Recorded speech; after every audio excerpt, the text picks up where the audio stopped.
Why is this guy spamming Sarah Targaryen, Sarah Targaryen? What is that about? What? Is Shonda Black actually been, is there a public filing? Has he actually been sued yet? Or is he saying he's going to sue him? It's at the end of the day. I'm 50% sure if Zelensky just offered to build Trump as the world's largest statue, surrounded 1,000 kneeling statues, in exchange of the U.S. helping them get back 100% territory, he would do it. Based. Based and true. Is Mick? Is that a slur for Irish people? Ethan, wake up. Ethan, the dumb is telling you to wake up. Ethan, wake up. Wake up, Ethan. Wake up. Time to be awake, Ethan. Jesus Christ. Wake up, Ethan. Ethan, wake up.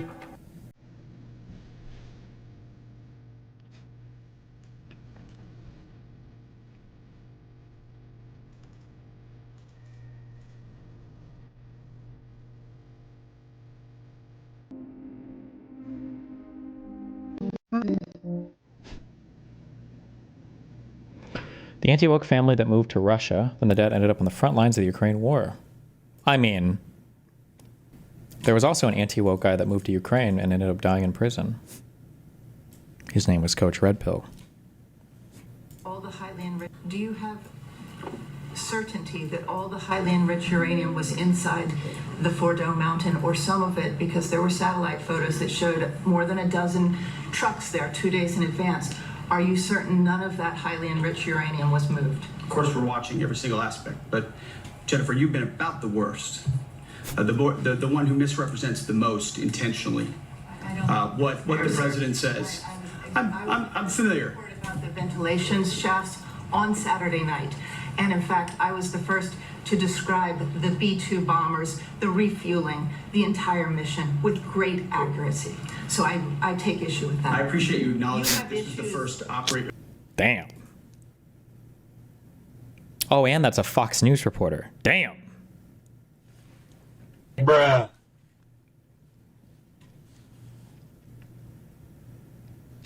New propaganda drops. CIA and Mossad luring Palestinians with aid and medicine to murder them.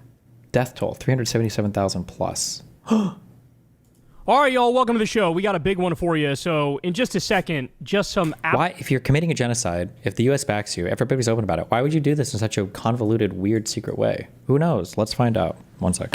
Absolutely horrifying news I have to share with you. There's a new study that just came out on the death toll in Gaza, and you'll see it with your own eyes and hear it with your own ears, and it is...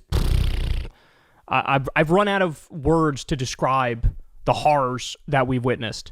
So we'll dive into that. We also have a shocking Supreme Court decision, which effectively is going to doom immigrants who are deported from the U.S., many of them, to literal slavery. I'm not kidding. That is not an exaggeration. So we'll talk about that. We also have Trump is now stealing money from FEMA, which he's trying to abolish. So that's the disaster relief agency. And he's putting that money towards what they're calling Alligator Alcatraz, which is a new concentration camp in the Everglades in Florida. So that's great. We have that on top of CCOT in El Salvador and Guantanamo Bay, where they're now sending thousands of people. And then also later on, some MAGA dorks freak out at AOC for trying to impeach Trump. Joe Rogan's brain has officially stopped working, and a tourist from Norway was deported because he had a J.D. Vance meme on his phone, to show you just how dystopian this moment is that we're in. So you guys know the drill. Everybody please do me a big favor and subscribe to the channel. That helps out big time, and it costs you nothing at all. Much love to everybody who donates $2 a month or $5 a month or $7 a month on Patreon if you'd like to help the show out. That link is below. Remember, this is real independent media. I've never talked to an advertiser. I've never done an ad read. This is grassroots funded, man.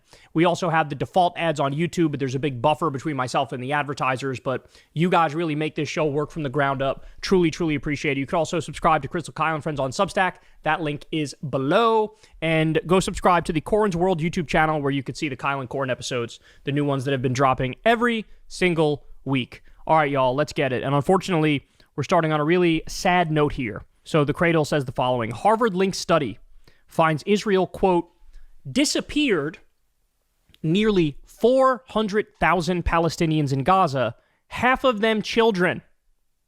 The study by a Ben Gurion University professor uses data-driven analysis and spatial mapping to highlight a severe decline in Gaza's population since October 2023. So, guys, we had speculated that up to 400,000 Palestinians have been killed in Gaza.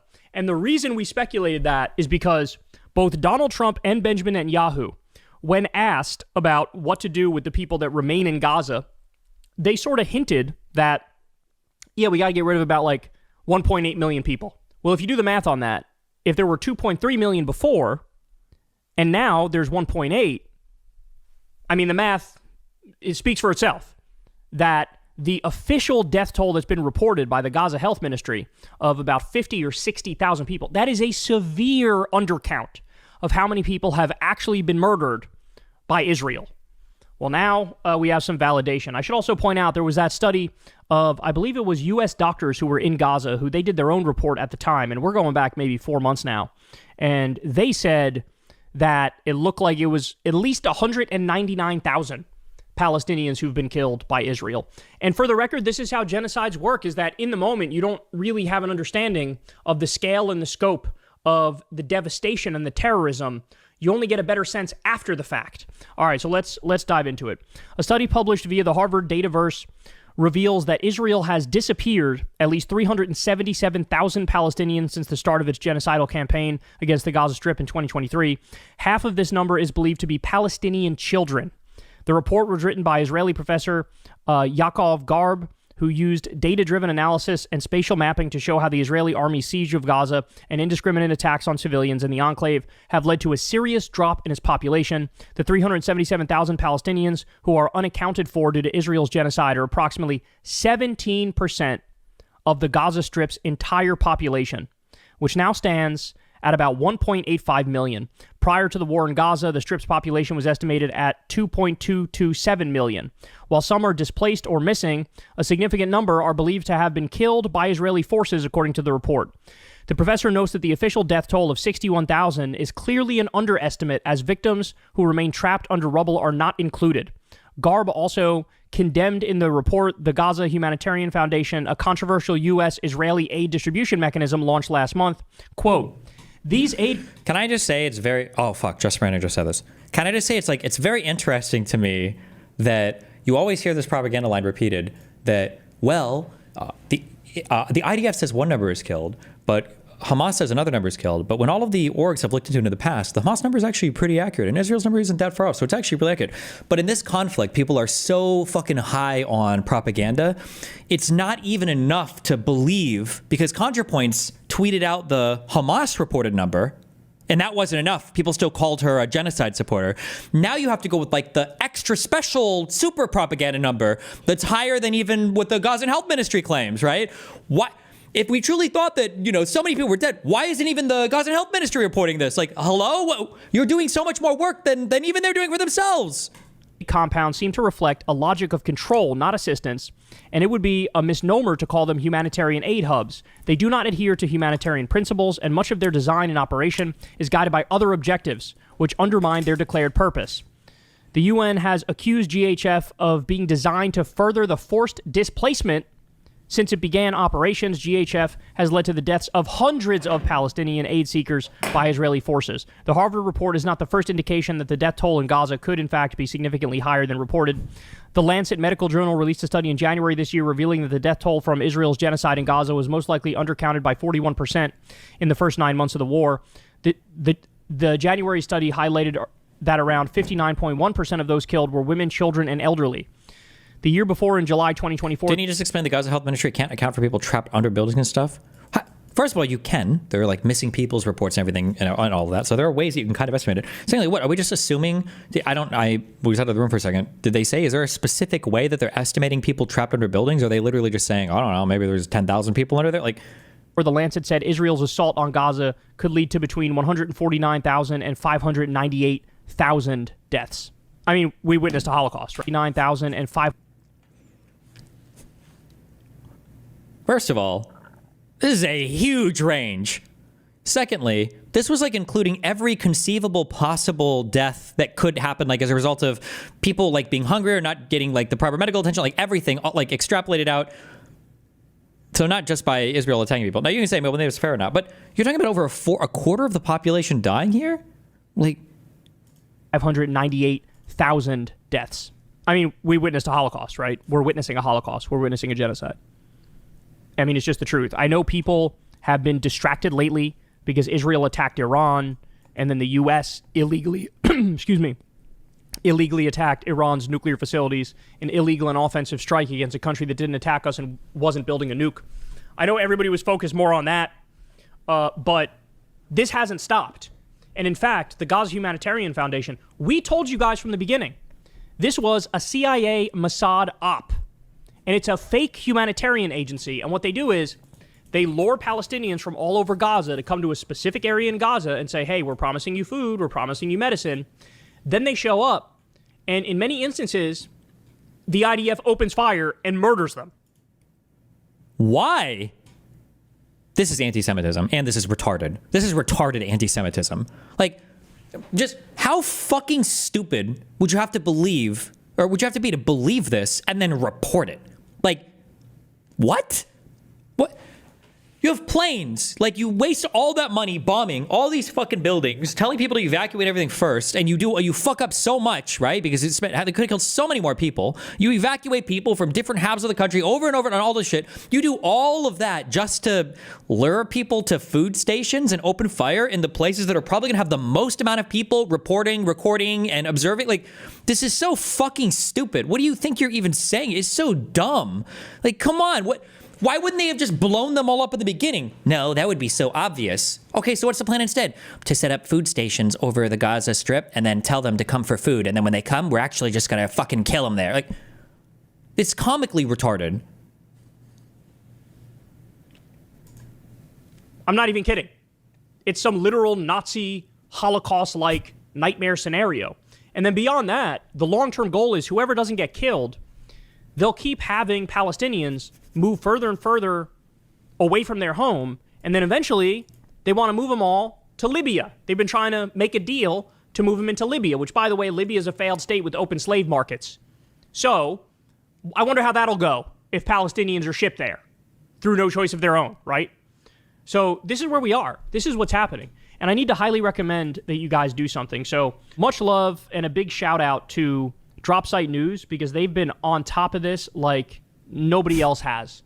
They're just doing amazing work. This is the thing that Ryan Grimm and a couple other dipshits, Peter Scavel and somebody else, like the most unhinged anti-Israeli retarded reposting of stupid propaganda ever.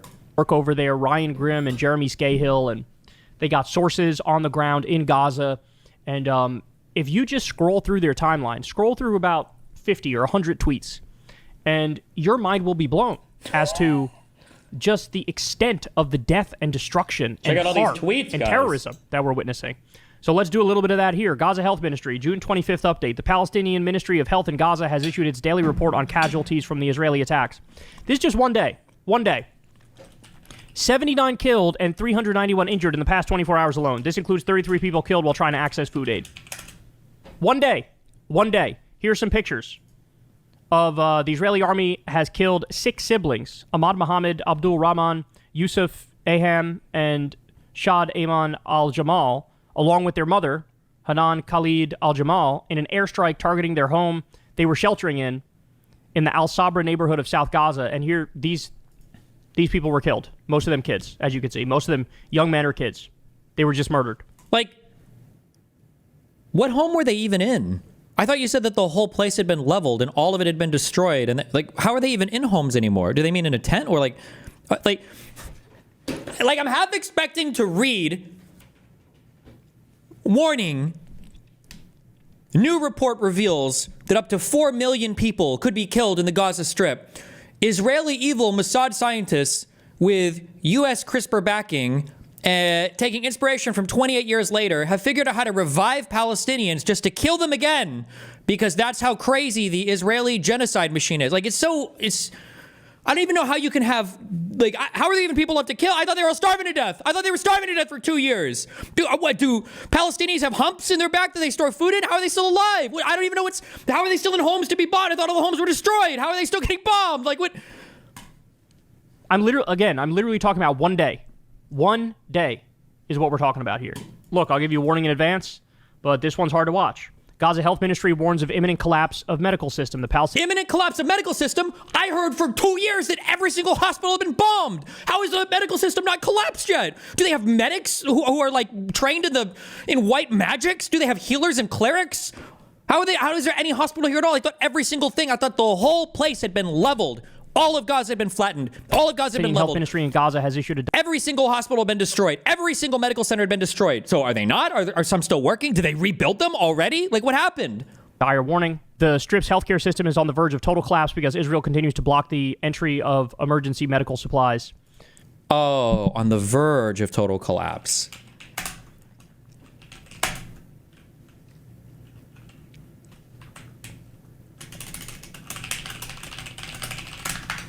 It reminds me of the video of this, the video of this truck crashing into the pole. This is a crazy crash.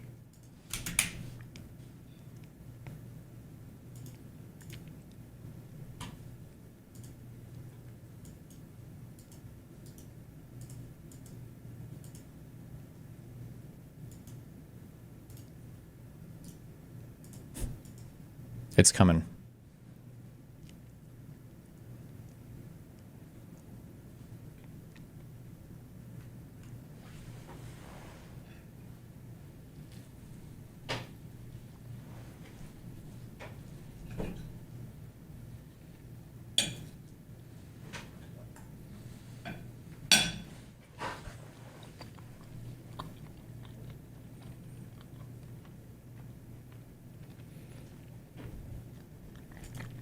And then this video here is Hassan Barbuk, 3 years old, died Tuesday from severe malnutrition. So he was starved to death.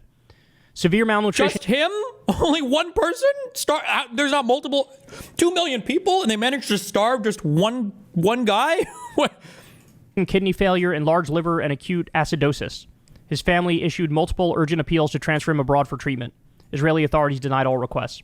This beautiful little boy was killed because he was starved to death, died of malnutrition. I mean, this is just... We've looked at, what, 2 tweets? Both of them are absolutely earth-shattering. Here's another one. Press release issued by Gaza government media office. A full month has passed since the Israeli occupation established death traps and mass lures, resulting in 549 martyrs and 4,000 injured. That's it? A full month of the IDF genocide squad and they only killed 550 people? Come on.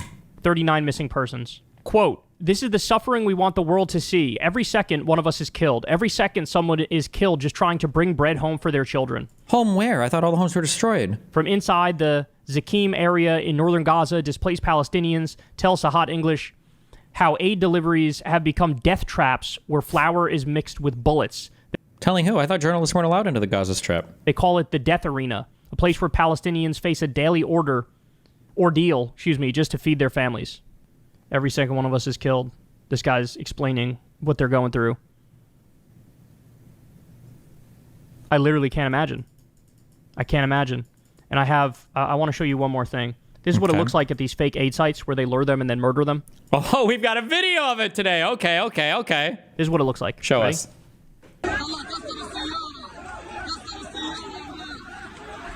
First of all, why are all of these dipshits going to the fake aid site to get murdered? Why would they even go? If these are just set up to are they stupid? Are you stupid? Why would you go to the fake aid site to get murdered by people?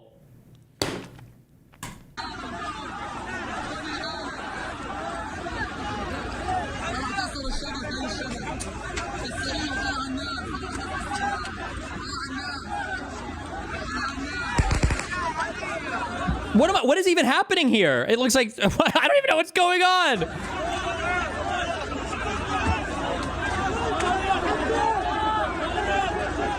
Starving to death, lured to get food, murdered in the process. You know, there was a Who got murdered? Wait, what was I see 3 trucks that look like they've got 1 billion fucking people on them. What am I supposed to take from this?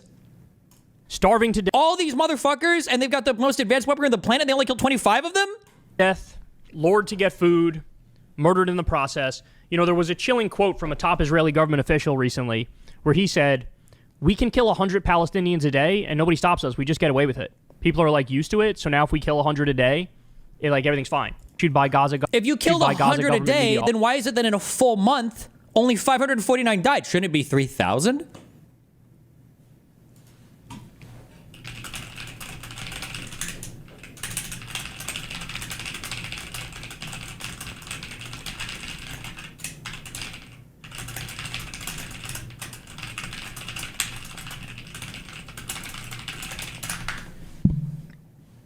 Often. 100 Palestinians a day and nobody stops us. We just get away with it. People are like used to it. So now if we kill 100 a day, everything's fine. Nobody stops us. Nobody makes a big deal. There aren't big media articles over it. There's not big, news pieces on TV. So we can just do it. The fact that we've all witnessed this, it's all occurred right in front of our faces, and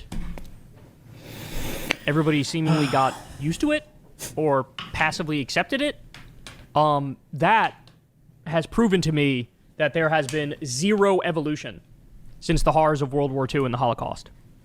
Zero evolution. And the fact that you have the United States and politicians here providing cover for Netanyahu, who deserves to be arrested and locked up forever for the giant war criminal that he is, it really gives you a bleak view of humanity. It really does. So do not take your eyes off of Gaza, and do not stop applying pressure. Do not stop talking about it, because any one of those people that are in Gaza, that could be you or me, right? I brought this point up before, but now we're back to a world of complete might makes right. It's the law of the jungle. Who joined? Because I have to leave this in like 1 minute. I've got a thing I've got to do. What's up? Oh, Anna. Hi, what's up? Hello. Do you have a second? Or are you doing something? I'm supposed to join like a TikTok thing like 7 minutes ago, but I'll give you 60 seconds. What do you want? Go. Oh, that's too short for my brain. I was just wanted you to ask you basically, what on earth can we do to get coverage like that? Oh, people were given a ton of great examples earlier. What you need to do is you have to declare like Trump freedom zones in all of the occupied territory, and then you have to promise to build giant Trump like gold statues.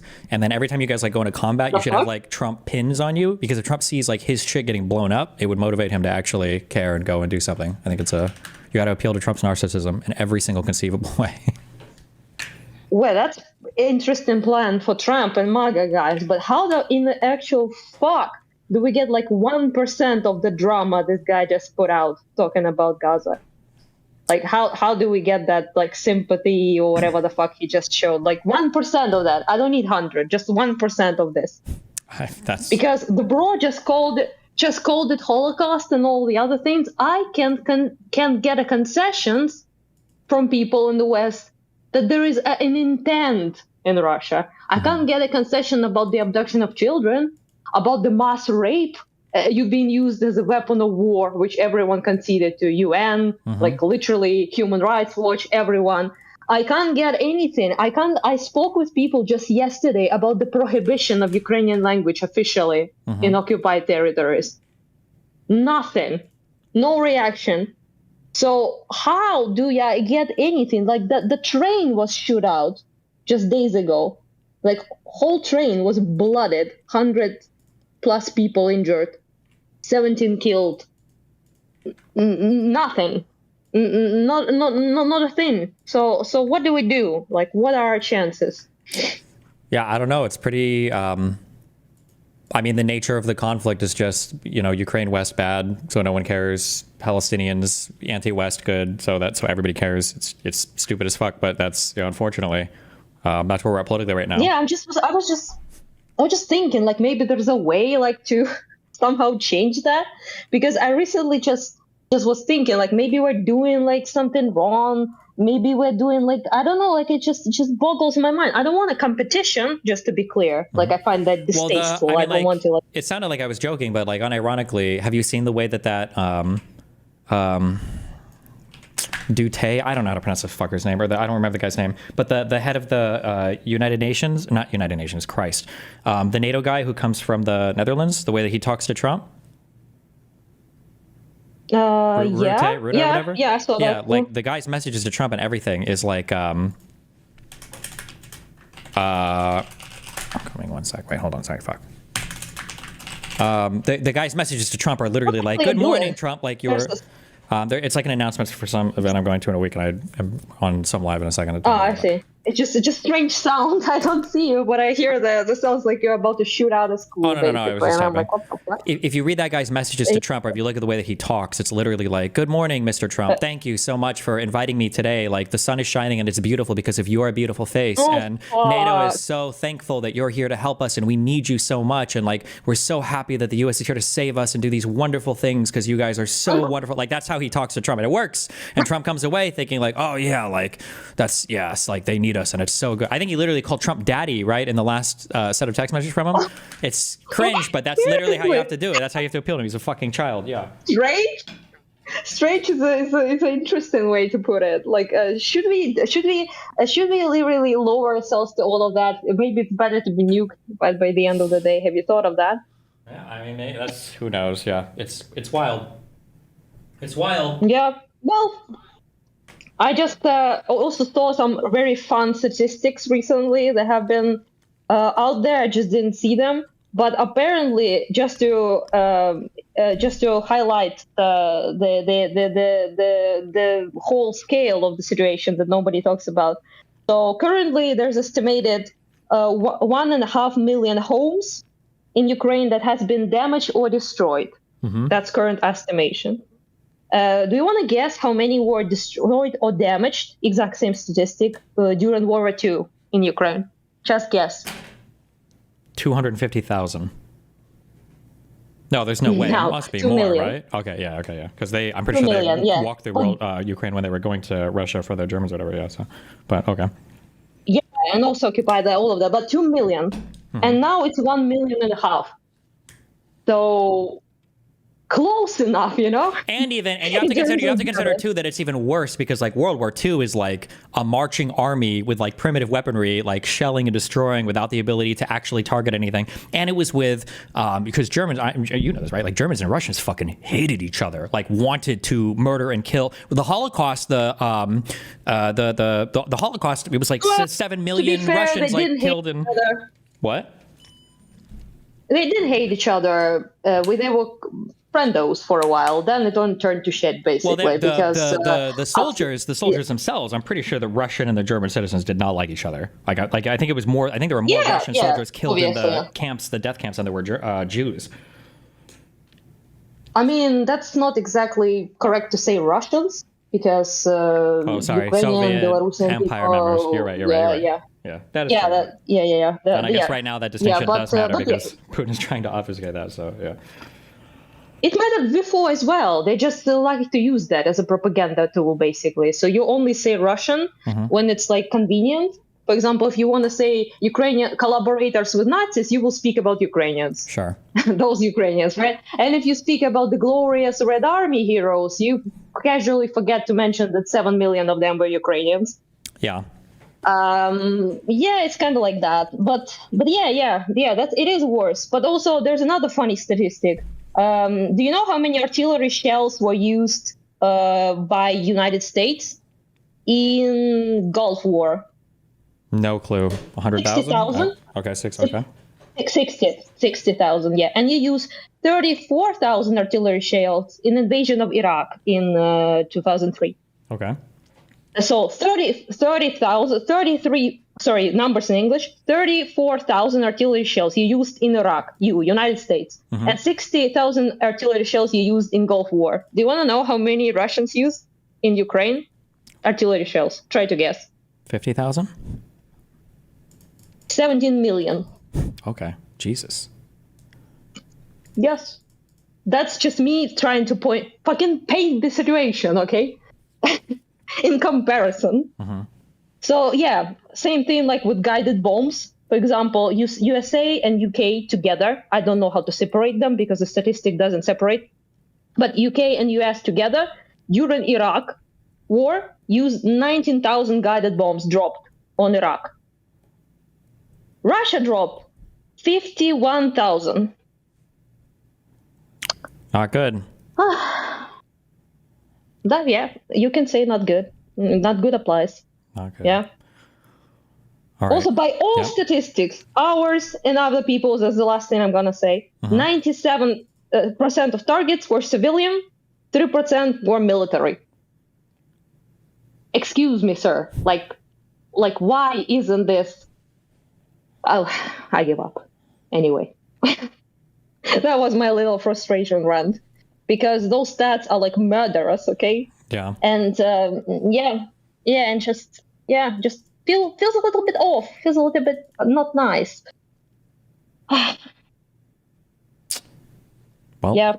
I'm depressed, but I wish I could say more, offer more, but I have to run and go do this event, and we can chat any other time you like. Yes. Be careful. Yeah. Bye bye. Good luck and stay safe. Oh, and good job on the fundraiser thing you did for the children. Yes. Thank you so much. Yes, that was so awesome. You guys participated, and I will show everyone the video of us celebrating and all of that. It's just so good, so nice. I'm so happy about it. Yeah, thank you. Bye bye. Have fun. Bye. Fuck, probably not very much fun, but fuck. Okay. I actually just hate TikTok as an app. Oh fuck, and I need my things. I just hate this. Oh.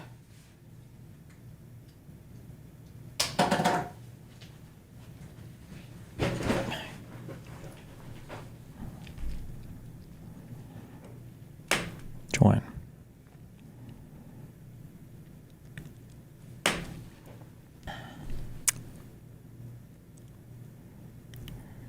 Connect using audio. Am I fighting with you? Oh. Is my audio working? Hello, hello? Wow, thanks.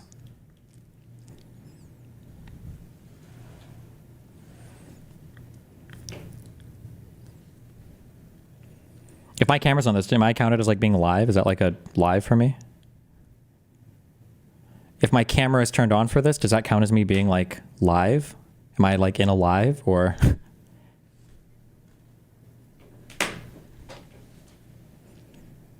Oh, no, that's okay. I don't know if I was expected to have it on or not, so.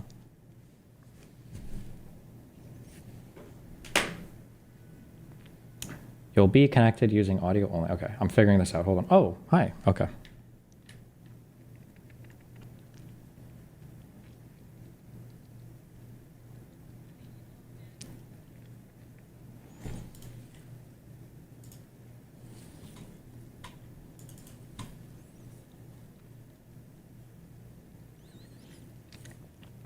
Oh, hi. Are we fighting about a particular thing, or is it just over everything?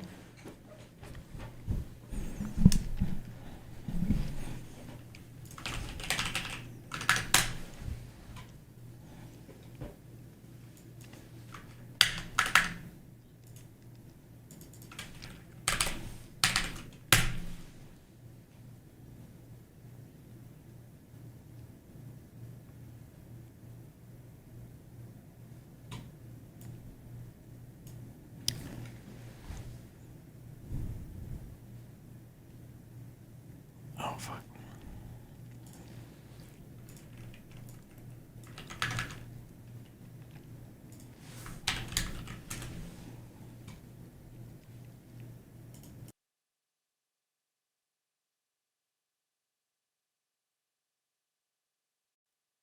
Big pew pew for the day, huh?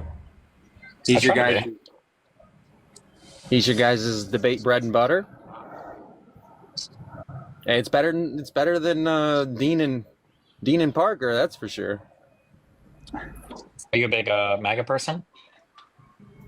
Yeah. Are you a big Kamala or are you a big Democrat? I'm a big Democrat. Yeah, I would have voted for Kamala, 100%. Yeah, or I did vote for Kamala. I mean, I would have preferred Kamala right now. Well, why is that? And also, I feel like you kind of are, you're probably like more in the middle, possibly. You don't hold the same like far left ideals. For example, like you do use the R slur. I thought that was interesting. Most Democrats are deathly allergic to that word. Yeah, I mean, I'm an edgy gamer type person, but I mean, policy wise, I would say that I line up pretty wholly with the Democratic Party right now. And I would say that, especially given how the past several months of Trump's governance has gone, I think in basically every conceivable way, I would have probably wanted a Democrat in office over Well, that would the mean current you'd vote be a Trump supporter now because it's gone quite well. It's only in the Democratic. It's only in the Democrats' head that he's doing bad. But what domain would you like to explore he's on in the that? Middle East, Iran, Israel. Well, so for Iran, like that Russia, was Ukraine. well, sure. Mhm. I'm curious. So he said that the war in Russia and Ukraine would be over on day one, and that was a complete utter failure. Do you acknowledge that? He was being hyperbolic. He was doing what it took to get him elected, and he got elected, and he did the job. Like anybody that actually believed that, it must have been actually a Democrat. You know what I mean? So he said that the war was going to be over on day one for Ukraine, Russia. That was a complete utter failure. Do you acknowledge that? That was just a malarkey, man. If you didn't see right through that, then you're just silly. Like you don't know Trump, right? And I think you do. And I don't actually think you thought he actually meant that. Okay, if Trump was serious about the war being over on day one, that was a complete utter failure, right? Do you acknowledge that? Well, he didn't mean it like that. So yeah, sure though. I don't care. I mean, I guess have they been unaliving each other lately? I haven't even heard of Ukraine and Russia. They've absolutely been continually bombing it. Trump himself has complained sometimes about it being bombed. I think he even truthed out that he was upset that he felt like Putin was playing him, which is laughable, given that's exactly what Putin does. But I don't think you know that. I think you're just making shit up. You don't believe that Trump truthed out that he was upset because he felt like Putin was playing him? No, I don't. That's ridiculous too. I mean, if you could try to prove that, that's fine. But no, I'm saying like they're still bombing. I'm just to be clear. You don't think that Trump truthed out that he felt like Putin was playing him? Is that what you're saying? You contesting that? Yeah, show me the truth. I didn't see the truth. Show me. I'm sure it doesn't say exactly what you say, and I'm sure I'll be able to poke holes in it. Just like all the other logic that you guys have, all your other debates. Like there's not one debate that you have that's logical and sound. Okay. Yeah, I think you just sent for the left because they lack, intelligent people with common sense. Okay. I'll wait till somebody links me his truths, because for some reason you can't Google search someone send them the truth. Yeah, truths or whatever on. Just use the AI. So we're not any closer to like an actual deal or a peaceful resolution to Ukraine, Russia. How do you know that? Right? Yeah, how do you know that? We don't, which means nothing. So there's no reason. Are we hemorrhaging money? Are people upset? Why aren't we sending them money? I mean, obviously, I'm not asking about money. I'm asking about a peaceful resolution to the problem. We're not any closer to that actually coming about, right? Well, how do you know that? Well, it doesn't seem like it. They're still fighting. Nobody's publicly talking about a peace agreement unless a peace agreement. There you go. It's what you feel, what it seems like. So you're just kind of basing this off your emotions. Oh no, I'm sorry. Hold on. Is there a peace agreement right now between Russia and Ukraine? Is there a peace agreement? No, not that I know of. Okay, then there's not one. So there's not one. That doesn't mean they're bombing each other. That doesn't mean they're not closer to a peace deal. We haven't seen any evidence. There's no evidence of them being closer to a peace deal, is there? You would have to make you would have to prove your claim. You stated a positive claim. You'd have to back that up. But when I ask you, you're like, well, it doesn't seem like it. Like there's no actual deal. Sorry, when I say it doesn't seem like it, what I'm saying is that there's no evidence of them being any closer to a peaceful resolution. It doesn't seem like we've seen it in the news lately. It doesn't seem like I've seen people getting bombed. I haven't seen drones taking out troops. I mean, it doesn't seem. It does seem like they're actually getting closer to a peace deal.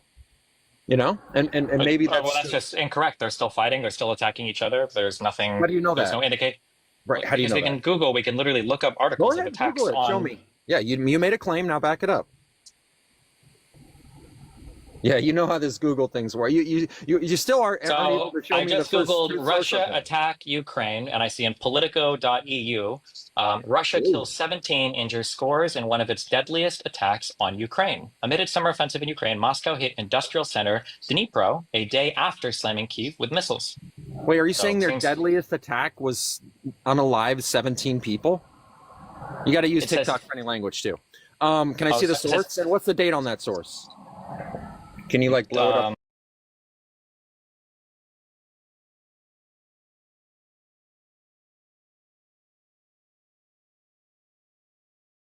are they getting the information? What's the actual source though? Like, I don't want to hear like So really quick, an does this opinion guy, piece. even if we do show you the source, you don't seem like you give a fuck about the source? No, he's going to reject it no matter what. Yeah, because but- you're just telling me an opinion piece, what they think of the source, what they believe the source to be. Or Well, this isn't an op-ed. This isn't an opinion piece. This is reporting done by Politico that seems to be relying on local authority. I can't read Ukrainian for what they're sourcing on this, so I can't. Also, this Oh, guy, shit. I mean, Crazy. he doesn't seem like he wants to even engage in honest debate. So if you want me to move on to someone, like, you can always tell me, hey, this guy's dumb, move on. Like, I don't. Oh, That's wow. okay. I mean, it's good. I think it's good to demonstrate. Like, this is the endless debating with megas, the constant obfuscating, the inability to I haven't recognize reality. obfuscated. I've just asked you to prove 2 of your claims. You haven't been able to prove either. Like, what are you talking about? Well, if anything, so you're losing this debate. I literally just sourced you a political article. You can go read it. I guess you don't believe me. Yeah, It's not really. hot garbage. Nobody serious contends that these two countries are still at war. So I can't even believe No, that's you a just contention, told but me. Sorry, go ahead. Yeah, I mean, if you want, you can go. You can just Google the article I just said, or Mercedes can link it to you. You can tell me if you believe it or not, or if you think it's literally just a lie. Well, I mean, I'm not saying it's a lie. I just think it's an opinion piece based off of some source that you say is in like Ukrainian, so you can't It's not decipher. an opinion piece. It's reporting. What do you mean? If It's not an Politico op-ed. reported right now that Trump was the best president, everybody should vote for him, what would you say about that? Would you believe them? That's an opinion. Trump is the That's a best president hypothetical. ever. No, it's a hypothetical to test your logic. What are you asking me? I'm asking you, Politico posted right now that Trump was the best president, everybody go and support him, blah, blah, blah, blah, blah. Would you just take that hook, line, and sinker? I would believe that that's an opinion piece. Or well, let's say they said he brokered peace between the Middle East, Ukraine, Russia, and peace is on the horizon, and he brought gas prices down $50, and he saved a bunch of like 500 children. Sure, if they're reporting that, I imagine that there's probably a peace agreement or something that they've signed. I imagine that if gas prices come down, they're reporting honestly on the gas prices. Yeah, that would be a report by Politico. And okay, so you're just going to take that hook, line, and sinker?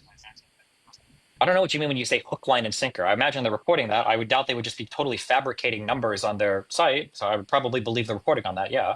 I mean, if I'm skeptical of it, then I could dig through the underlying sources and see if I. Why do you say agree or disagree with probably it. though? Right? Why do you say probably? Because I'm generally going to believe what's posted in a place like, especially like Politico, like AP, Reuters. I'm generally going to believe factually reported things. People aren't generally going to make up, just like totally wholesale fabricate.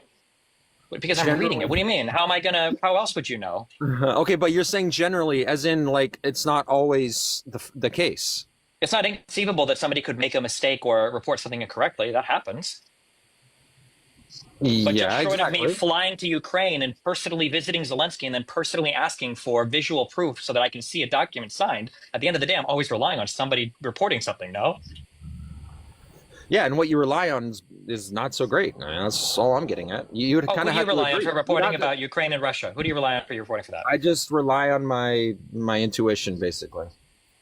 So nothing. Your feelings. I You mean, just I earlier watch- said well, that I feelings watch- are bad. Intuition is your feelings, I right? wa- So you rely on your hang feelings on. for it? Hang on. I because I have a higher rationale of conscious, I can use deductive reasoning, and of course, I'm watching the news. I'm watching everything you're watching. We all see the same Wait. thing. What does deductive right? reasoning mean? Deductive reasoning is you can go A plus B equals C, and you don't have to Okay, use and a what are- source, or you do use You a don't source. use a source? but you- What is A and B? No, I'm saying you can use deductive reasoning to extrapolate what you believe to be true from that source, or from that opinion piece, or from whatever you're I think saying. that's induction or abduction, not deduction, but we don't have to philosophy jerk off. But at the end of the day, Sure, you have to sure. find a news source, right? So you're reading a news source, and I'm reading a news source. So you believing a news source is better than me believing a news source. What news sources do you think are more trustworthy than the news sources that I'm relying on? I and never why? said what I believe is better than what you believe. I'm Okay, not then the one. how are you I'm not the formulating one your sitting here opinions? What do making you? claims. I dude, this is an internal critique about your logic and your claims. You're not. You That's haven't. it. This is not an internal critique of my logic. My logic Yes. is fine. You're No, having it's an issue not, with. because you said, remember, I got you talking, right? You're giving me all your claims and you're telling me what you believe to be true. This is internal critique on what you are thinking, what you believe to be true. Yes. I generally believe things that I read from credible mainstream media outlets because they have a whole extensive network of people that are in charge of reporting stuff. Generally, the reports are highly corroborated, and 99% of the time, factual matters they report on are correct. Therefore, What do when I'm you? reading a credible whole mainstream media source, I'm generally going to believe that whatever facts they're reporting are going to be credible facts, and then I'm going to use those credible facts to base. I'm going to base my opinion on whatever's going on based on the facts that are being reported by these places. Yes. You just randomly Googled, and the first thing that came up, you believed. Right? That's what happened. Don't act like you were like looking into this before. You had no idea. Is there You any? just pulled up Hold your on. Google No. machine. First of all, it's not that I didn't have an idea. I did have an idea. You asked me to prove it, and I did a source. I did a quick search using Google to go through news websites. I searched for You clicked the Ukraine first thing you Russia saw. attacks. The first thing I saw was an article from Politico.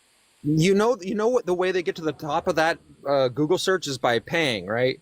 No, that's not how you get to the top of a Google search is by paying. Well, that's one way. If you have an SEO, No, it's not the way. No, SEO. Yes, it What is is the this? way. What is this? 1998? Where you're hiding stuff in the header of your web page? No, you do it because it's linked for relevance. Because there's a billion different types of algorithms that crawl through websites to figure out what's relevant to a thing that you're searching for. Yeah, all controlled by Google, which you believed hook, line, and sinker the first thing you looked and clicked, which was at the top. Am I wrong? Okay. You keep saying hook, line, and sinker like you're proving something. I'm believing what's written on the website Politico that has That's what I'm saying. You own shouldn't reporters. be doing. Okay. This is the problem Okay, with then Democrats. give me an alternative. Give me an alternative news source that I should believe instead of Politico. La Chica, are you? Did you vote? I don't know. You'd have to do a little bit more research. I don't and know. put- So you have nothing. You have nothing. So you I'm lost trying your to own say internal something. critique. make You a have claim nothing. like They're that. not allowing me to because I'm a woman, so it's No, fine. that's not what's going on. They're finishing a debate. I'm just asking, are you MAGA? I am indifferent. Let's just say I'm Are you Hispanic. also intoxicated? What? Never mind. Anyway, well, it was nice chatting with you, Who Dustin. said I that? appreciate Go that. ahead. Show your face. Okay, La Chica, did you vote for MAGA? No. Okay. And again, me being me, you need to understand that I grew up in this country. I literally went above and beyond. I literally have supported everything and anything. Don't. Like, y'all are arguing over little things that do not fucking. I think La Chica is smashed, so we're gonna be moving to the next screen. Sorry. La Chica based queen. If I was getting drunk and going on live spaces, that just seems like a grand old time. So That's it. I That's approve. it. We have someone with 1 million followers, so they said they found God. I gave up fame to find God. That sounds great, man. You should let's take you up. Hi. Did you vote for MAGA? I think that politics is a way for the individuals at the top, the billionaires, to continue dividing the people. I think that you're all pawns in a game of political destruction, instead of recognizing that we have the ability to work together with our honesty, our experiences, to rationally come together and continue progressively evolving. Why, if billionaires at the top are all seeking to control society, then why do things like wars happen that are really bad for the stock market? Well, I think that wars happen because we are unintentionally enabling them. We fail to recognize that we are the government. Yeah, but why would the billionaires make wars happen if it's bad for their portfolios? I don't know what you mean by their portfolios. I don't really think they care about their portfolios. I think that whoever's at the top, what they care about is resources, more control, and they're not very intelligent.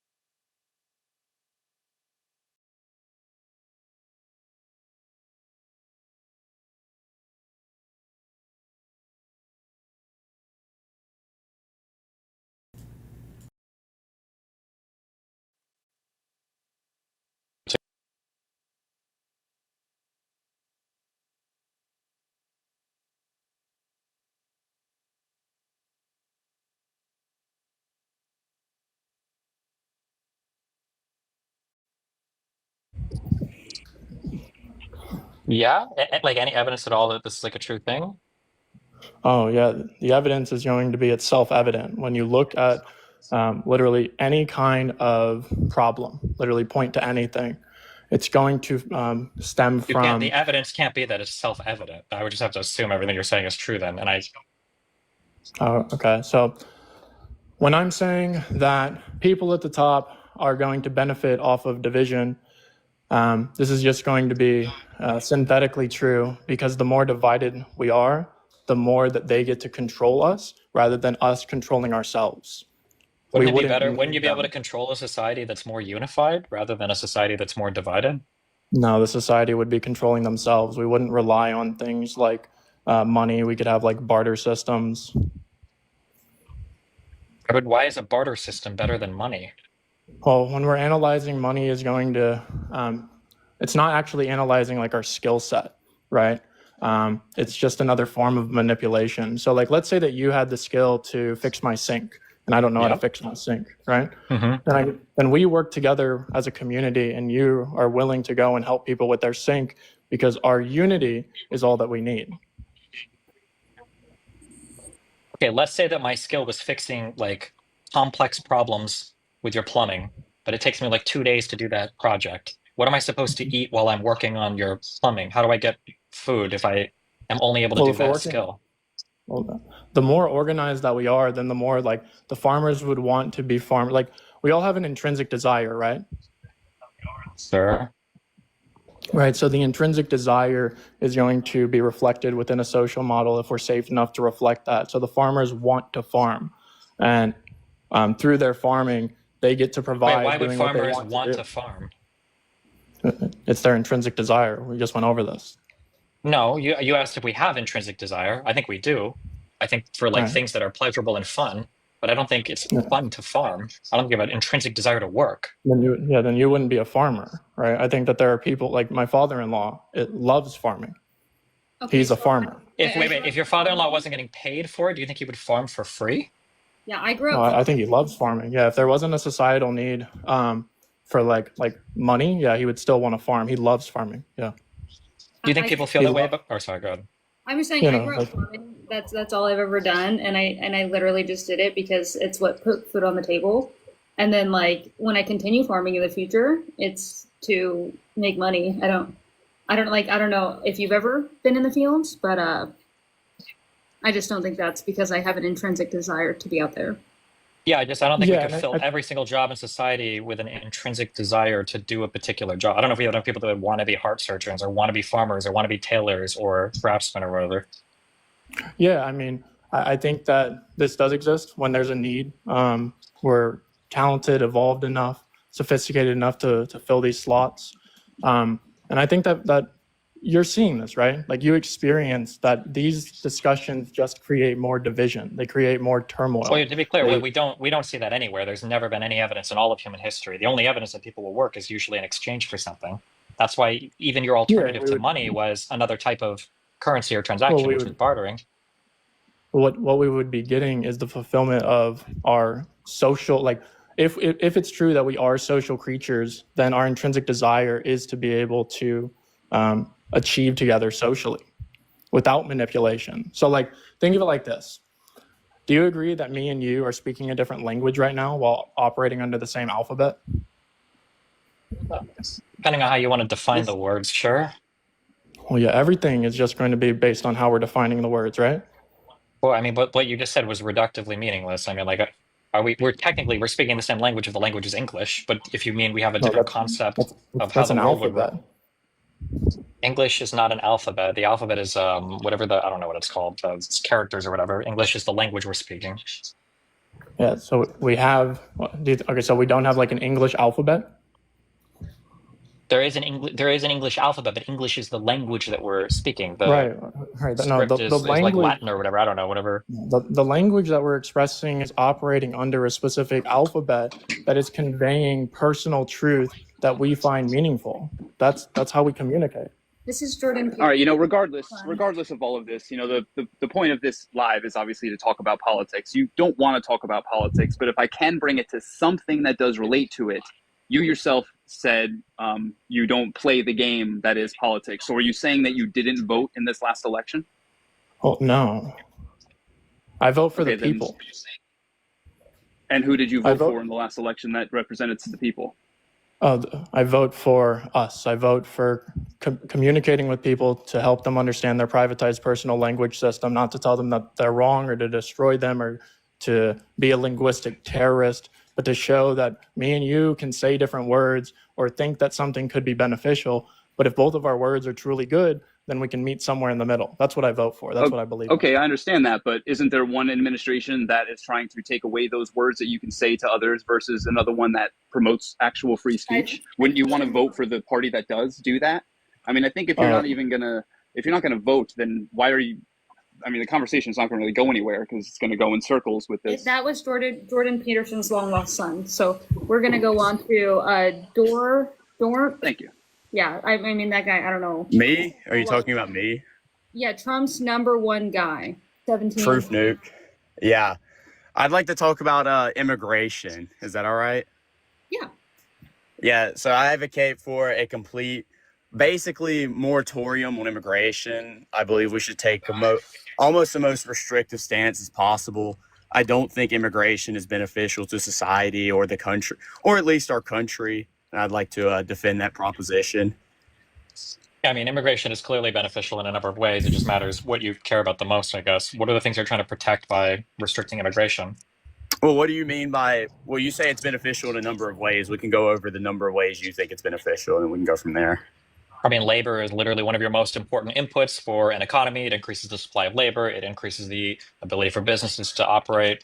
It increases the amount, or decreases the cost of goods and services in society, so people can buy more stuff. Would you agree that an increase in the supply of cheap labor would also bring down wages? Would you agree with that? Yes, increase in supply of labor puts a downward pressure on wages. Would you agree that an infinite upward pressure on wages is bad? An infinite, not necessarily, no. You think you can have an infinite upwards pressure on wages, and that could be a good thing? For the most part, yeah. I mean, that's would why. Would you be supportive if Biden wanted to do? When you somebody say wanted to have like $100 minimum wage, would you think it'd be a good idea? I mean, that wouldn't be a good idea, no. But when you say an infinite upward pressure on wages, that's generally why we want like low unemployment, is because it causes the labor market to be tighter, and thus wages are going up. More people are employed, more people are spending. Generally, we want labor to have somewhat of a larger, relationship, bargaining power, et cetera, over capital. Yeah, but when unemployment gets too low, that's not good. We want unemployment to be a little higher. Like if unemployment was 2% or 3%, like it was for a while, that's not good. There's too much upward pressure. Why is that not good? When we had unemployment at 3.5%, the Fed still fell to meet its like target inflation rate. So apparently, like your made up Goldilocks land of like unemployment rate really wasn't that. Why would unemployment being that low defeat the purpose of the Federal Reserve? I didn't say that. I said the Fed failed to meet its target inflation rate. We didn't see like a wage price spiral when we had that much low unemployment. Well, I mean, I don't understand what the point of this is. Like the Federal Reserve enacted monetary policy to try to. Well, it's not so much I understand it. It's that you're trying to say that because the system didn't collapse in 6 months when unemployment was low, that defeated the entire theory of like how unemployment and inflation have a relationship with each other. This is a blunder. This is a blunder on your part. So this is a blunder. I said that the Fed failed to meet its target inflation rate when you brought up we don't want unemployment to be that low. Okay, so. Generally, when you say unemployment, we don't want unemployment to be a certain, level. You're talking about like how there could be a wage price spiral when unemployment gets too low. And then you brought up, it was at 3%, somewhat that was bad. When we were at like 3.5%, the Fed failed to meet its target inflation rate. Target inflation is around 3%, usually 2 to 3%. During that time period, it was around 1.9%. I'm saying there wasn't that large increase at the price level when unemployment was that low. I advocate for full employment. And unemployment being that low was a thing for a long time. And when unemployment was that low, the cost of labor in the lower parts of the American labor like quintiles was growing quite rapidly. I think and it didn't translate to a higher CPI. Well, it did. I mean, these things take time, right? The markets are relatively fluid. They will adapt. It's not like they adjust immediately. Is that your impression that that all prices will change immediately and they are instantaneously No, reflecting every I'm single market saying they condition? said there's been a target unemployment rate for a long time now, and every time we go below that, there has been no large increase of the price level. This like made up like natural rate of unemployment's relationship to inflation. I don't really see that. There's almost like a very small to insignificant correlation between prices and unemployment. So then why do you think every single central bank in the world tries to keep unemployment around like 4.5 to 5.5%? Do you think everybody is wrong on that? Oh, 100%. Well, not everyone's wrong. We have economists who understand how the things work. They're just not in charge of the Federal Reserve. Like Larry Summers said that like he could not explain why monetary policy failed to recover like the 2008 recession. The way that we do monetary policy is like really, I would say it's not that good. Is there any economy in the world that runs at full employment or that has run at full employment and been beneficial to that? There's been any economy. I mean, I would say maybe there's been places that had like a job guarantee that abolished like involuntary unemployment. Yeah, probably. Wait, I asked, is there any economy that's ever ran at full employment? When you say full employment, do you mean like 0% unemployment or like 0.5% unemployed? What do you mean by that? You mean like literally every single applicable person is employed, right? No, I said no. Full employment doesn't necessarily mean that like every single person that could operate in the labor market has a job. It just usually generally means that like the people who want a job have a job, and so like involuntary unemployment basically isn't a thing. Okay, so like your U3, what we usually use is like the unemployment number. That would be at about 0%. Would it be about? I mean, maybe. I don't see a problem with that. Is there and then my question is there any economy in the world that operates with a less than 1% unemployment? I don't know, probably not. Okay, so how are you supposed to evaluate this question? Well, the relevance is you're positing that there's some ideal way to run the economy, and that's done contradictory to every single economy in the world, and we can't even source a single economy that has ever done something like this. And that's not what happened in this train of dialogue. You said that we don't want unemployment to be too low because it will cause a wage price spiral, and you said when we get to around 3% unemployment like we did during Trump's first administration, that was bad. And then when I told you that the price level did not even get that high, the Fed's failed to meet its target inflation rate when unemployment was that low. We didn't see a large increase in inflation. I'm saying that generally when there's low unemployment, like we've seen, and when we have like this somewhat targeted unemployment rate, usually we don't see this large increase of inflation like you posited we would. I didn't say, first of all, inflation I think is usually a lagging indicator to like price increases or cost increase of labor. But there's a whole bunch of other things that could blunt that effect. I'm just trying to figure out, is your qualifier that like if unemployment goes to 3%, if we don't see within 1 month like a spike, it's a full year, it's a full fiscal year. Okay, but like there was inflation. I mean, like what is the counterfactual? Like how do we measure what the inflation? Wait. So when we had like a long period of around 3.5% unemployment, that fiscal year we also had the CPI at around, I believe, like 1.92%, something around that, right? For what year was this? I believe 2019. Okay, like we're not talking the post-COVID time then? No. That was right before COVID, I believe. Like either way, there's not that large. There's almost hardly any correlation between like unemployment and like prices. Okay. Just talk me through the theory of how this could possibly be the case. If you agree that... you need to posit why it would be the case. Sure, I can very easily do that. If unemployment gets too low, we agree that would put an upward pressure on labor, right? That if there's fewer people seeking jobs, that firms would have to offer more money. I think we would agree, or I would say, that cost of labor is a huge cost of doing business, and that as your cost of labor increases, you would have to charge more money in the final product in order to return a profit to the end. Okay. How would you make extra money?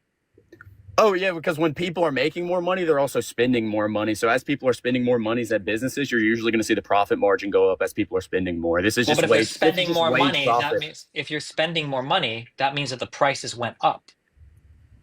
That the prices went up? What are they spending more money on if the prices aren't going up? No. If people have more in their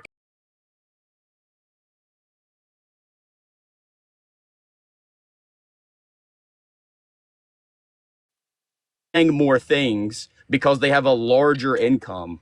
Yeah, but the cost of manufacturing those things is increasing if you're paying more money for labor. Labor is a huge component of the cost of manufacturing. This is simply, dude, this is just wage. Dude, this is just like wage profit. This is just like wage profit stuff, right? If people are Hold on, making... wait, hold on. Stop. That sentence doesn't mean anything. If I'm a manager at a restaurant and I am sending food out to customers and I've got to pay my employees a certain hourly wage, if that hourly wage increases, I'm going to have to increase the cost of the stuff. Why is it? No, that's not necessarily true at all. Almost every time there's a minimum wage hike, you don't see that large increases of cost of goods. We're not talking about empirical. You wanted to do theoretical, and I'm saying we can theoretically. do both. There's no let's do the theory. If I have to pay more money to my employees, okay, you can run away from the empirics. I'm not running away from anything. If I have to pay more money to my employees, why wouldn't that increase it would be, hold on, well, let's do this once at a time. If I have to pay more money to my employees, you agree that would decrease my profit margin, right? Well, it matters why the wages are going up, right? So if there's an increase of wages, there's a couple things that could be happening. Productivity could be going up. And there could just be a general increase of wealth into the economy. If people are making more money, they're also more likely to be spending we're not talking about any of that. We're talking about a restricted supply of labor, not an increase in labor productivity. We're talking about a restricted supply of labor such that I have to offer more money to hire the same employee to do what another employee would have done for cheaper. I understand that. So if I'm paying more money to an employee per hour to do the same work that they would have done before, that means that my profit is decreasing per item sold. That's not okay. So there's two things that could be happening. Okay, just because there's an increase of the profit, like the not the profit, the production process, because this whole initial conversation is about there's an echo. There's an echo. Yeah, where's it coming from? Is it coming from me? I don't know where it's coming from. I just know I can hear myself talk. It might be more. This initial conversation was about the cost of goods. Okay, so if wages are going up and the cost of labor is going up, okay, that is true. That's going to cause the production process to go up, right? Obviously. No, wait. This should be wait. I don't know where we're going all the way. This is a very simple question. If it costs me, let's say that I sell a cheeseburger for $10, and it costs me $8 in labor and $1 in burger parts, so $9 to make the burger, and then I sell it for $10. If my labor goes up to $9 and the burger parts are still $1. Now it costs me $10 to sell the burger for $10. Isn't that reducing my profit? No, that does not necessarily reduce your profit because there's multiple things that could mediate that increase of cost of labor, such as there could be an increase of productivity, right? So now people are making more burgers, right? No. So now they're selling more burgers. We're not increasing productivity because that's what happens when you increase wages. No, that's not what happens when you increase wages. Yes, okay. No, you're talking about increasing wages by restricting the supply of labor. If you restrict the supply of labor, what you're saying is that the acquisition of labor is going to cost more money because the supply of labor is going to go down, right? So the demand for that labor is going to be higher, so the cost of that labor is going to increase. You're not talking about an increase in productivity. We're merely talking about a restriction of the supply. So if we're restricting the supply... when people get paid more money, their productivity goes up because they have a larger incentive to work because now they're getting paid more money. Do you understand how that firms just naturally? No, I don't. Why wouldn't firms just naturally just pay people more money? You don't think there's an incentive for firms to pay more money as if there is, like, you know, of course, like equal competition in the labor market and things of that nature, just like if all things else being equal, then why wouldn't they do it right now? Because there's like there's monopsony power and there's like unequal relationship to capital to labor. But like generally, right? Do you not agree that like firms have an incentive to increase wages? Like you don't agree with that? No, I think firms have an incentive. Labor is a cost of doing business. I think you're going to pay the least you can for labor. You pay the least you can for all of your inputs, your cost inputs, of course. It's just not really true, right? Because there's a reason why as productivity goes up, wages also goes up, right? It's because as you pay people more and as people are producing more things, they get compensated more for that labor. No, the reason is because more productive labor is generally lower supplied, right? There's usually a lower supply of more. No, you think there's a higher supply or a lower supply? That's not why more productive people get paid more money, dude, because people can be working in the same firm doing the same job and be more productive and they'll get a raise in their pay. But in general, more productive labor is more scarce than less productive labor. That's true, but that doesn't contradict anything I said. No, but I'm explaining why people pay more money for more productive labor. People don't become more productive because you pay them more. You pay them more because they are more productive. You pay them more because there's a higher demand Both of for those higher cases productivity could be labor. true. Both of those things could be true. You see how both of those things If can they be could the be case? true, then my question would be, why don't firms right now just spontaneously offer more money to their employees? Because to make there's them an more productive? unequal relationship to capital to labor. That's Doesn't why matter if there's an unequal relationship. You're telling me Yes, that there's it- an incentive. yes, it You're saying that does. if the firm itself offers more money to the employee, isn't it a higher productive employee? Isn't that good for the firm? So you're telling me right now that firms do not have an incentive to increase wages? You don't think that happens? You don't think there's been a nominal year over year increase in real wages? You don't think that happens? You don't think that's happening? They can increase wages, but do you acknowledge that a firm wants to pay the least possible because labor is a cost of doing business? Sure. Okay, that's all I'm saying. So a firm's goal is to get the least amount of money possible, or is to pay the least amount of possible to get the most work possible. No. The firm's goal is not to pay the amount pay the least amount of money possible. It's to make the most amount of money possible. That's why. Yes, and making money is profit. That's which why is the difference between your cost and your. That's why Ford, that's why everyone's knows Ford for decreasing the work hours and things of that nature, because if you treat your workers well, they'll be more productive. The goal of a firm is to make the most money as possible. It's not necessarily to decrease the amount of cost of everything as possible. Those firms don't do very well.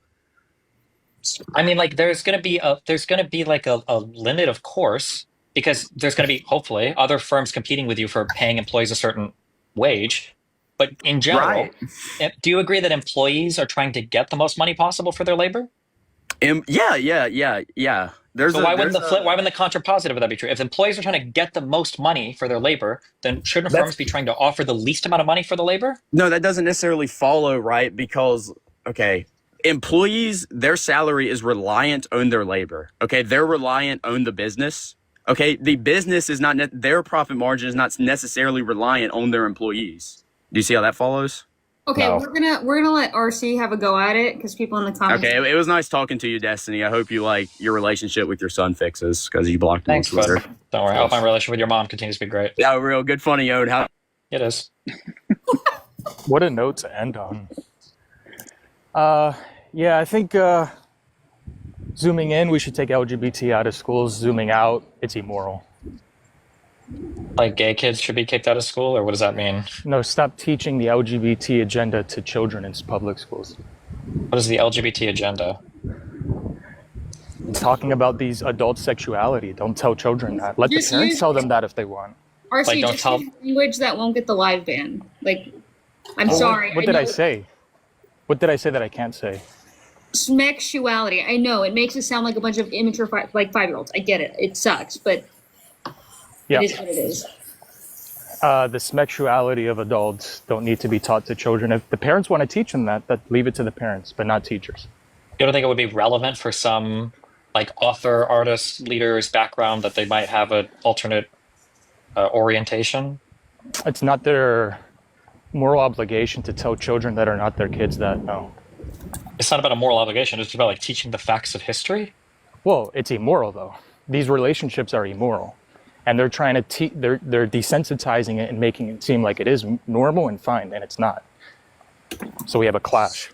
So what about if premarital relationships? Should all of those be avoided as well? If people aren't married, should they not report that people had kids with somebody? Or I'm talking about children in public school.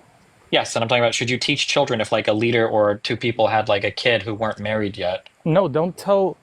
What classroom is that at all appropriate to tell children that are not your kids about romantic relationships of adults? History class?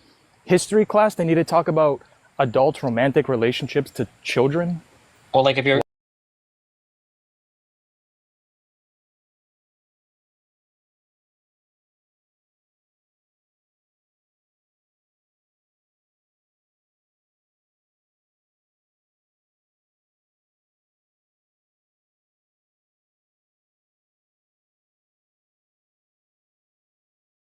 the people that live in the... Because that's perverted and gross, that's why. That can be your opinion, but not everybody shares the same opinion as you about that, right? But we're taxpayers, and most taxpayers' parents don't want their children learning this perverted worldview. So Then why don't you just leave it to the parents? Can't they just vote on that then for their school district, and then they can figure out what they want to teach in their schools? Yeah, they can do that, but I'm telling you my position. So why should children learn about adults' sexualities from someone that's not their parent in public school? Why is that even appropriate? Because school is a place where you go to educate people, and hopefully where people can get educated. And sometimes people's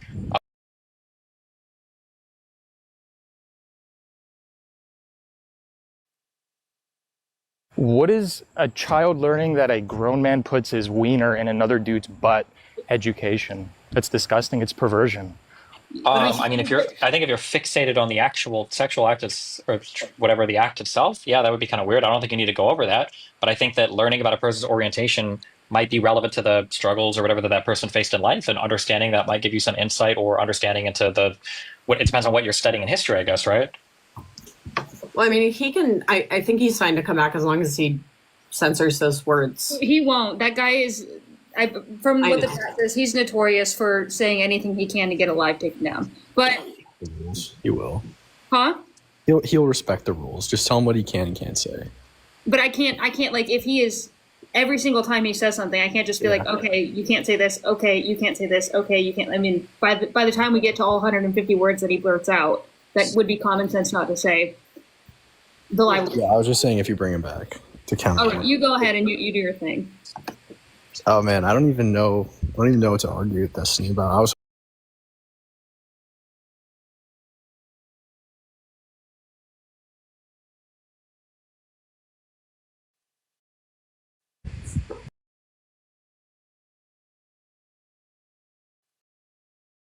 Stop.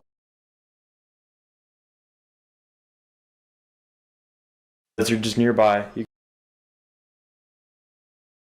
When it comes to bombing, when it comes to attacking Iran, I would say that this is a direct result of like tearing up the JCPOA and not having any other type of deal in place. And that Trump's hostility towards Like tearing up the JCPOA and not having any other type of deal in place. And that Trump's hostility towards Iran didn't seem to serve any positive purpose for anything. Okay. Do you think that like Israel strikes on Iran were justified? Yeah, probably, I guess, yeah. Okay. So your only contention is going to be mostly like leaving the agreement. I think that's a huge part. Yeah, I think that we're at where we're at right now because of Trump's reckless approach to the Middle East. Yes. Okay, and so if there was like let's say Trump like entered office and there was no agreement and it wasn't that he left the agreement, would you say then that the strike was just or unjust? I mean, I think the strike can be just or unjust regardless of whether there's agreement in place or not, right? Well, I mean, you wouldn't want to violate an agreement, but I mean, I understand why both sides are doing what they were doing. But I don't think that, I think that Trump's recklessness it drove us to the point where we had to strike Iran, or Israel felt like they had to strike Iran. Okay, perfect. So, but you think that like with it absent an agreement that the strike was justified, you felt we had to do it basically? Yeah, I think so. Yeah. Okay. Fair enough. Yeah, I don't have like I don't know that I would have like a super strong position on like staying in or leaving the agreement. I think that it's very difficult to police nuclear programs in the first place externally without using force to prevent nuclearization. Like we tried to do with Israel, obviously that didn't work. They were actively developing nuclear weapons as we monitored their facilities. I'm not saying that Israel shouldn't have nuclear weapons. I think they probably should. But we have tried to police nuclear programs in the past and it hasn't worked, even with inspections. So I think that being in an agreement that we think will prevent Iran from having nukes, I don't think would prevent them from having nukes in the first place. I also think that... Yeah, but at the very least, if we had an agreement and they were violating the agreement, you could build like an international coalition and you'd have way more like moral and legal and international authority. Yeah, but I think by that point, it'd probably be too late, right? Like if they're... you could literally do the exact same thing you're doing now, but if they were in violation of the agreement, you'd have more international authority to do what you were doing. Yeah, but if they already have nukes by the time you've built your case and your international coalition, it just seems largely ineffective. I think that most... You don't have to build your case. The case would be built as they were in violation of the JCPOA. Right, but to take action, right? Like you're saying to take action, you need to like build an international coalition and go through like international channels, right? At this point, by the time you manage to get all the international politicians on board with whatever you want to do. It's too late. Iran already has a bomb. So I think that I don't know. No, I don't know. Wait, hold on. I don't know why you keep saying this. No, you don't have to do any of that. that. You could say we have a JCPOA. It's not, they're not following it, and now we're going to go in. If somebody wants to join us, we can do this on an incredibly expedited timeline. There's no rule that says we would have to wait months and months to. So what's the difference between doing it with or without the agreement? Well, because without the agreement, Iran has little incentive to actually follow any kind of structure to refrain from going after nuclear weapons. So Donald Trump laid on all the sanctions and started attacking the country as much as possible, like economically. So, of course, from Iran's perspective, I think them pursuing weapons was reasonable. It makes sense why they're doing it.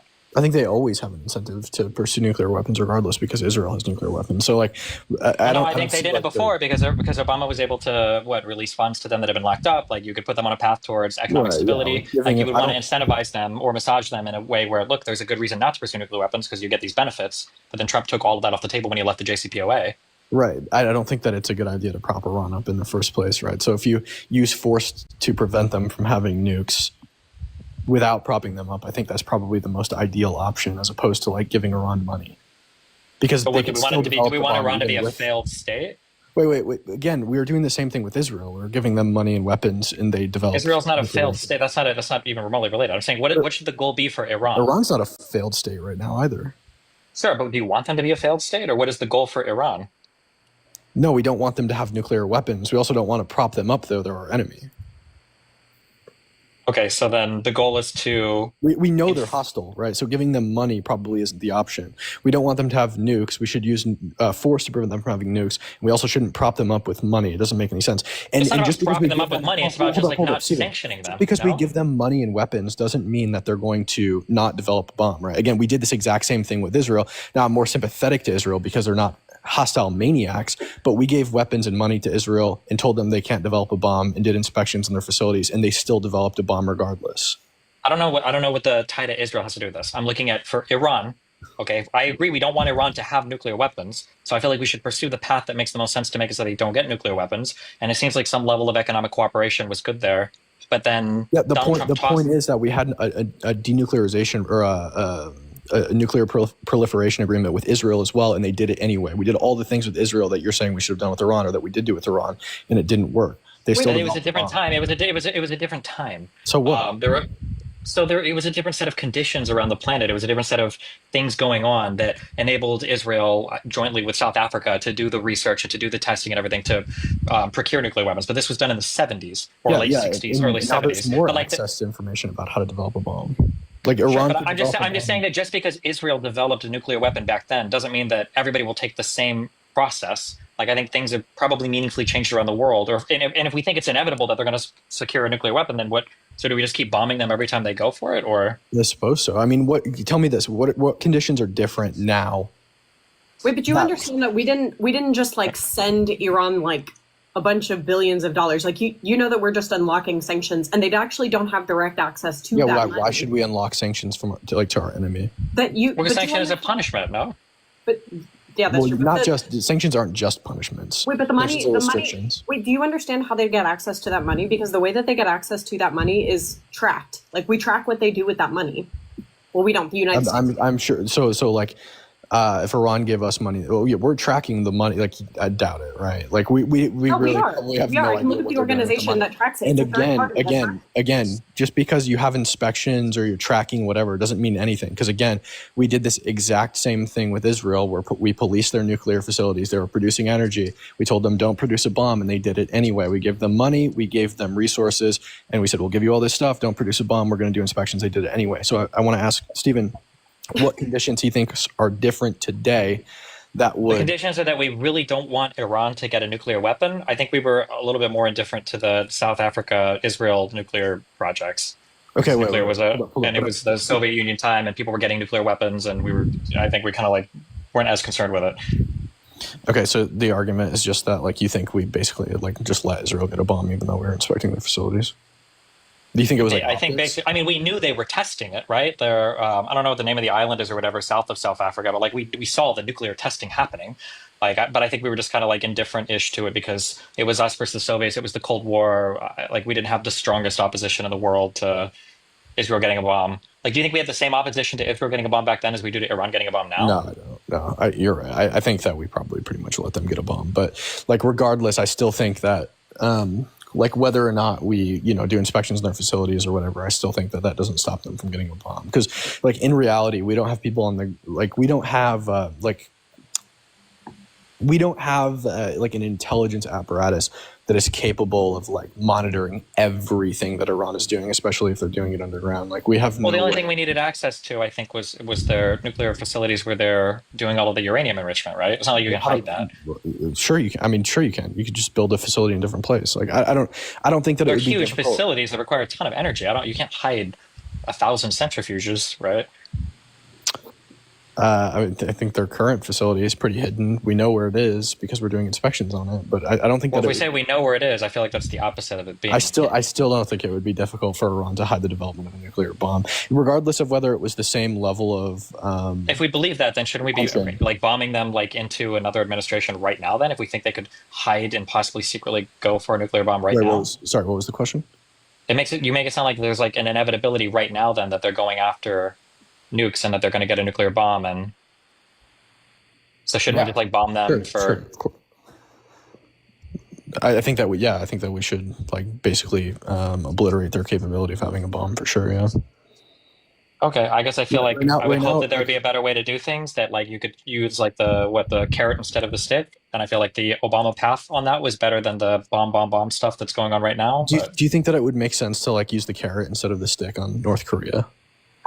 I think when right you have now like probably not, but they already have nuclear weapons and they're a little bit supported by China. So I think that when you have like an erratic totalitarian dictatorship that is religiously fundamental and like has vendettas against you and your ally that runs so deep that they're burning your flag in their alleged parliament, which isn't actually a parliament, I don't think that you can use the carrot. I think that you have to. I mean, Americans literally burn their own flags right now on the street, so I don't know how relevant that is. I think that all of the evidence has shown over the past couple of years, a couple decades, Iran is definitely not an erratic state. Like they're pretty rational actors. They don't do like insanely crazy unhinged stuff. Like it seems like for the most part they act a way you would expect a rational, reasonable state to act. What do you mean they don't do like random unhinged stuff? They're the largest state sponsor of terrorism in the entire world. They fund Hamas that carried out the October 7th terrorist attack.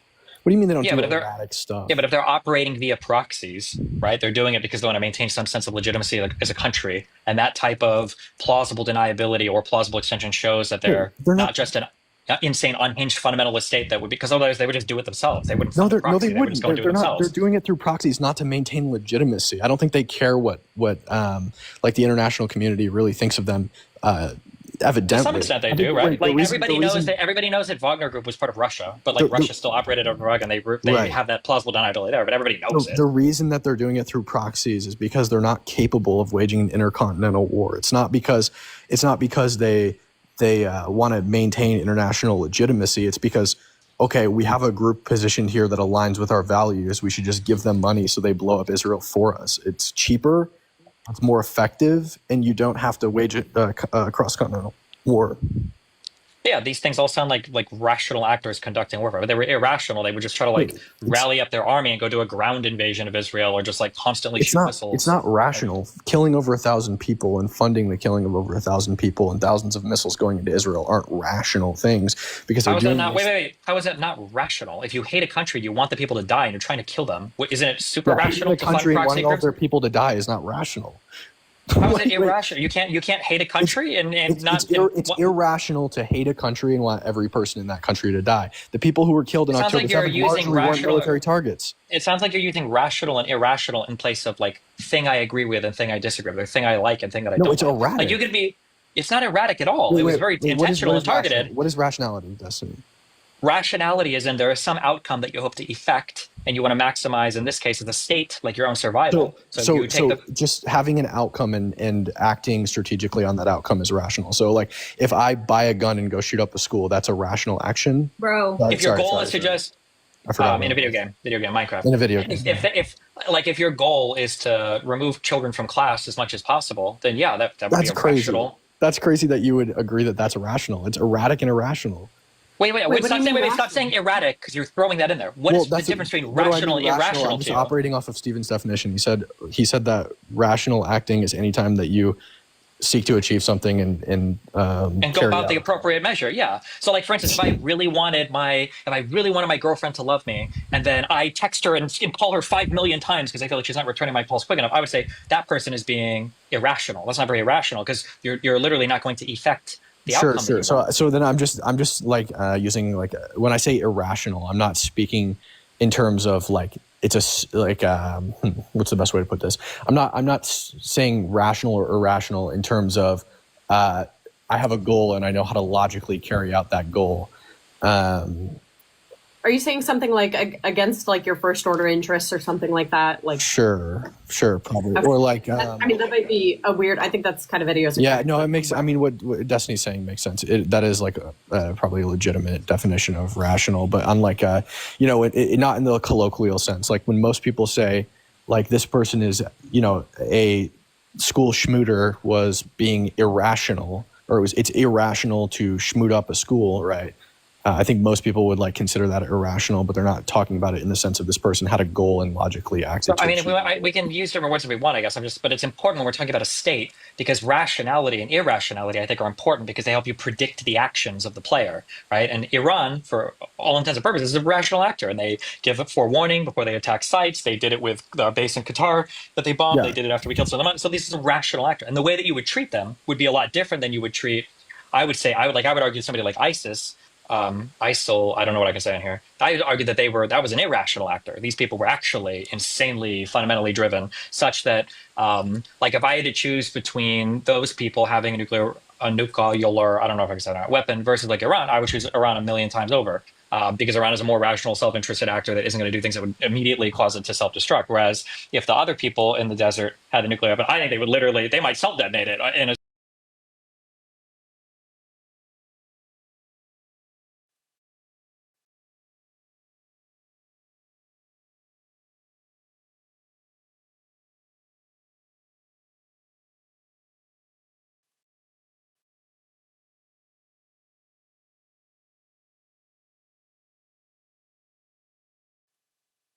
we're acting rational.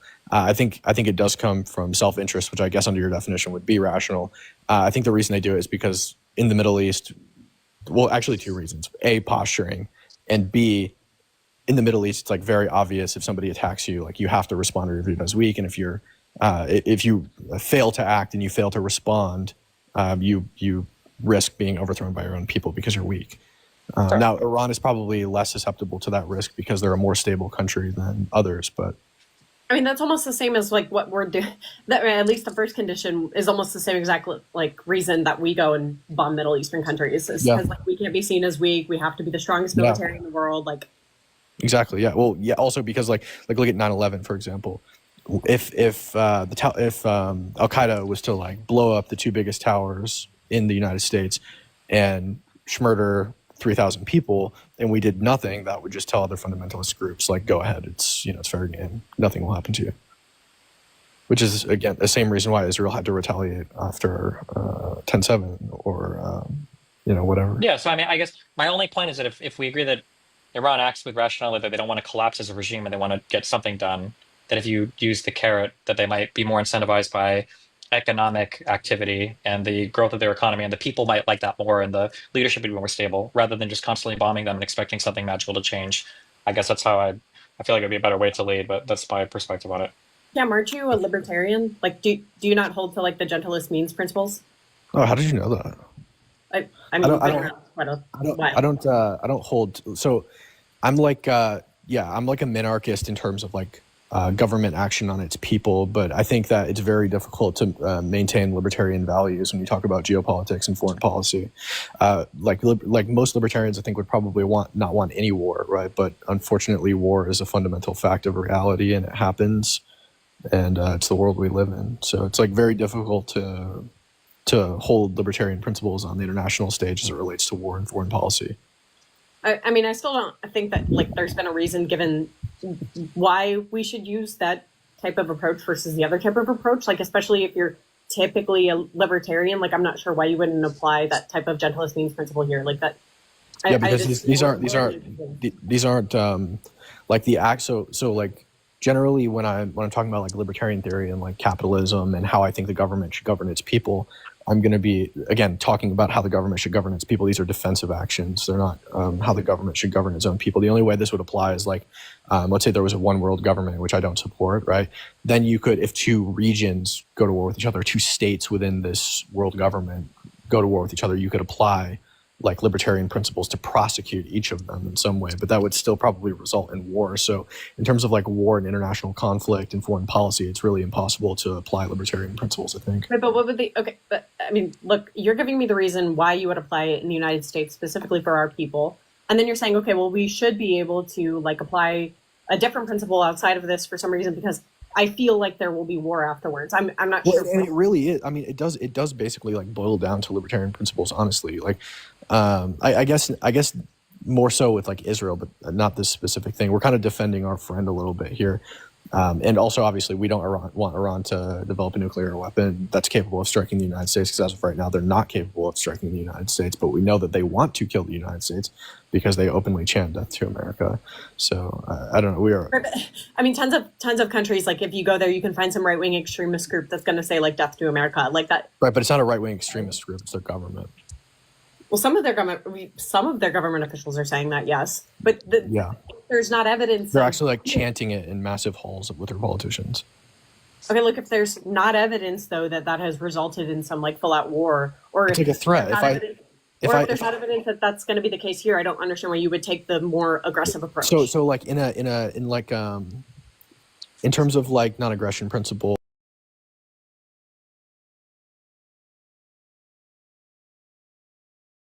Look you in the face and say, I'm going to pull out a gun in 10 seconds and shoot you. I think that you should be able to pull out a gun and shoot me first, because I've now threatened aggression towards you. I think, yeah, Mercedes. I don't I'm it's okay. Their brain is working fine. It's okay. Leo Bain, would you like to give us a go? Yeah, let's go. Perfect. So I mean, I'm kind of with the guy on like Iran screaming death to America. Hold on. You're sure enough real strong here. Do we want to go? Because I think the audience is like done with the war topic. Do we want to get? What is your other war topic? Also, I have to leave because it's past 9 o'clock for me. Okay. I can do this again tomorrow if you want, though. But perfect. Yeah. Okay. Thanks for having me on. I love you. I love you, Cam. Is he gone? You're the absolute best, dude. Goated. Where did he go? Who? Oh well. Cam, that was the guy that was here before, right? Oh yeah. Oh, Cam Higby? Yeah. Wait, you guys know him, right? Or I assume you do?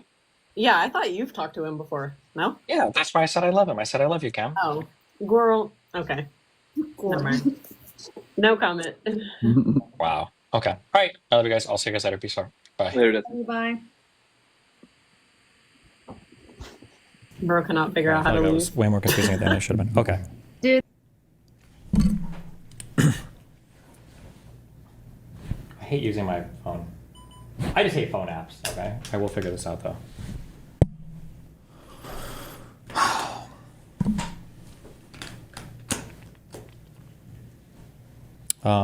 Connections.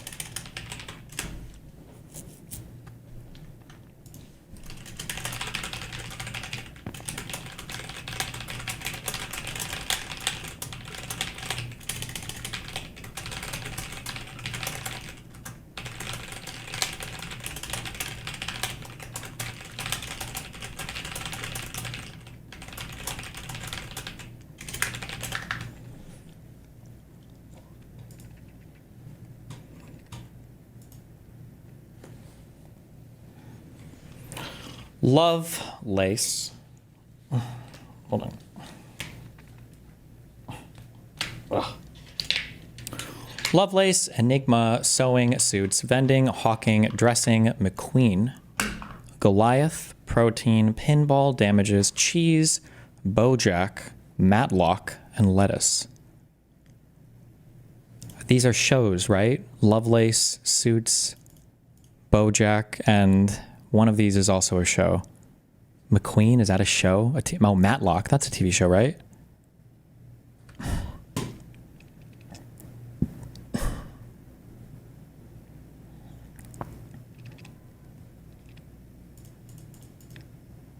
Not even one. I have no idea. Stephen Hawking, Steve McQueen, Steve Protein.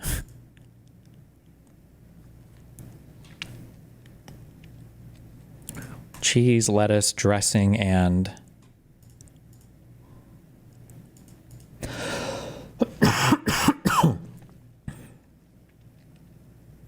vending machine, the Enigma machine, pinball machine, sewing machine. Okay.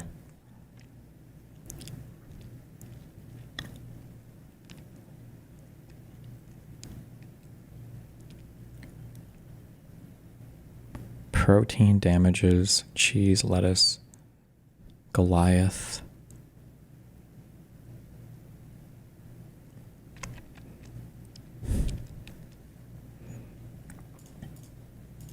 Dressing, lettuce, cheese. These have to be like things that go on like a sandwich? Components of a salad. Oh, okay. Whatever.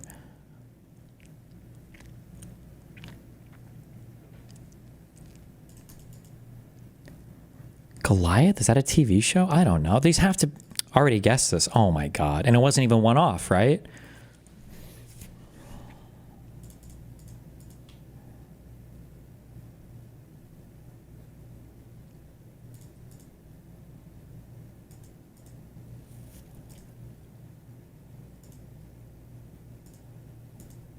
I actually have no idea. I have absolutely no idea.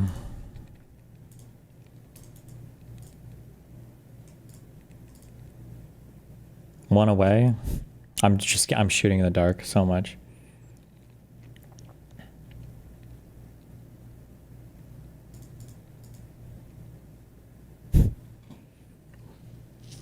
Legal dramas.